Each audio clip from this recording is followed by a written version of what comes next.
Everybody can hate if they want. They can call me crazy. But you know what? I think that VENOM! Yeah, that's right. I did it again. I think he's going to be Eddie Brock. You can try to change my mind if you want. Everything leads to him. Everything Insomniac has done in the past for misleading us leads to him. And I think that everybody that thinks that is Harry is not necessarily wrong. We'll have to wait and see. But I think that you're being misguided, all right? And I'm trying to help you, all right? I'm trying to help you see the light that I'm seeing. I'm trying to just like get you on my side. Let me just try, okay? Before we get into the video, subscribe. We are almost to freaking 50,000 subscribers. I'm trying to do it before August. I think it's the 28th. We are literally 3 days away. We're almost there. Please help a brother out. All right, let's get into it. The first thing that I think that can basically get Eddie put into this game is the fact that they didn't say that he wasn't in the game. They just said that he wasn't Venom. And that's kind of weird, ain't it? They referenced him like in the first game. I'm sure they probably referenced him twice. We just missed one of them. When we really look at it, everything would really point to J. Jonah Jameson being at the Bugle and targeting Spider-Man. And since he's the head guy of there's a freaking moth or something flying around. Since he's the head guy of the Bugle, he's literally going to be targeting this black Spider-Man, not that Spider-Man, the freaking symbiote Spider-Man.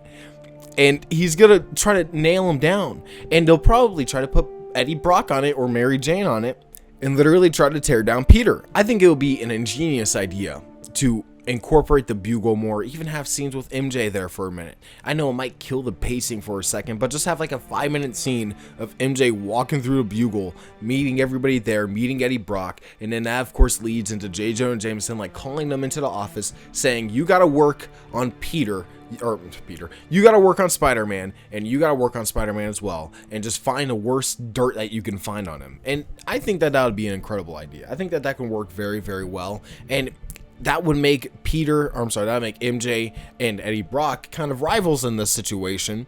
In many ways, them chasing down a story to nail Spider-Man. Of course, MJ's not really doing that. She's probably trying to protect Peter, but Peter's acting like a fucking nut. Obviously, we see that in the trailer. She's being chased by Peter, so she's doing something wrong. Or she did something crazy, or maybe just Peter's going insane, but something's going on there, in my opinion. I think it has something to do with the Daily Bugle. And that leads back to my other thing, too, is that Peter's whole fucking different, right? If Peter's going to be completely psychopathic, then I think that having Eddie Brock in here, trying to, like, post stories about him, you see freaking Peter read a story about how he's just doing things that he really isn't doing. Maybe he is because he's sleeping or whatnot. But either way, you know what I'm talking about. If he sees that from Eddie Brock, he's gonna take that personally. And I don't want to see what this symbiote Peter would do to somebody's personal life. So if he just goes after Eddie, in many ways maybe tries to get him fired from the Bugle, messes with him, just constantly doing different shit to mess with Eddie Brock, then that would lead down his path of villainy. And I know that Harry is a good choice. I know that that would be an interesting way to kind of, make Venom a little bit different. But the way they describe how they're bringing back everything that makes Venom the way he is, I mean, like, how can you really do that without Eddie Brock? You know what I mean? Brian Enhart literally said, we're bringing back everything that makes Venom who Venom is. But Venom is Venom because of Eddie Brock. Like, realistically, am I wrong here? He's not because of Harry. He's not because of Peter, realistically. Venom gets that personality from Eddie. So the way he said that, the way he worded it, the fact he even mentioned Eddie is bizarre, in my opinion. And honestly, I can see Harry even becoming anti-Venom. I can see Harry potentially even dying halfway through the game, subverting expectations. Because we know that he is dying. We know he's in a crippled state. We don't know what's going to really happen to this guy, realistically. So I think that if they really wanted to mess with our brains even more, the fact that they're saying that's not Eddie and they keep teasing and promoting Harry, a good way to mess with us is just to fucking kill Harry halfway through the game. And personally, I don't think Harry's making it out alive in this game anyway. Because some way you have to defeat Venom, you have to take the symbiote away from Harry. So unless Harry either gets cured or magically stays as Venom and keeps the symbiote and somehow leads off, he's just free to go, then I genuinely would think that he would die, right? But another case would be if Harry becomes anti-Venom, And then, in that case, they would technically have not lied. Because Harry would have been this Venom, right? He would have been this guy. He would have been this guy. And then, once Martin Lee gets involved with the picture, he turns into Anti-Venom. So technically, yeah, he was those guys that they showed, technically speaking. And then that evolves into Anti-Venom. And then the other symbiote, maybe a piece of the symbiote flies off and, again, hits Eddie Brock somehow. And then Eddie Brock becomes Venom. And again, it's so simple to do. I feel like it's a no-brainer to do. And it's something that everybody would kind of want in many ways, right? Like they say they want to try something new here with Venom, one of the most iconic Spider-Man villains of all time.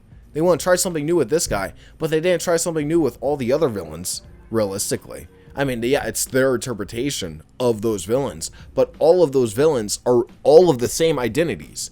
Doc Ock isn't freaking Mary Jane or Gwen Stacy or some shit.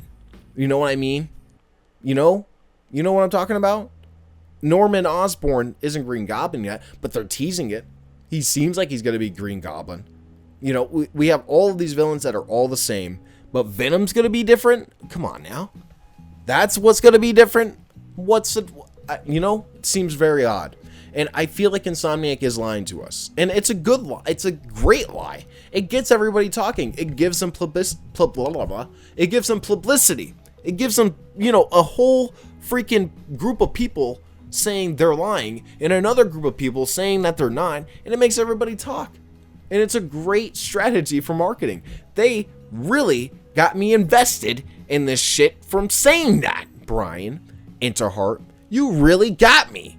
Because now I gotta play the game. Now I gotta know who's Venom. Because if it's Harry...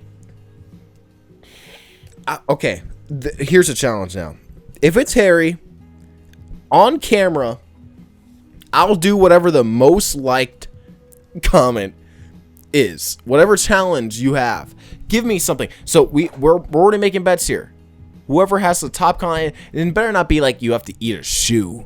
Because I'll jump through the screen and beat your ass. You gotta be something, funny, creative, something good. Anything that's funny.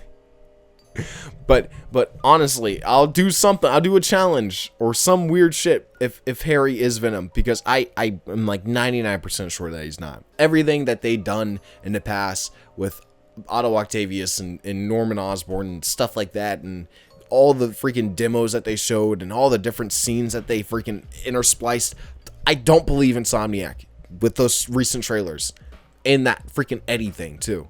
I don't believe it. So I want to know what your guys' thoughts are in the comments below. I know I'm passionate about it. It's really just for fun. I hope that you guys realize that, all of this conversation, it's all fun. None of it should be taken too serious.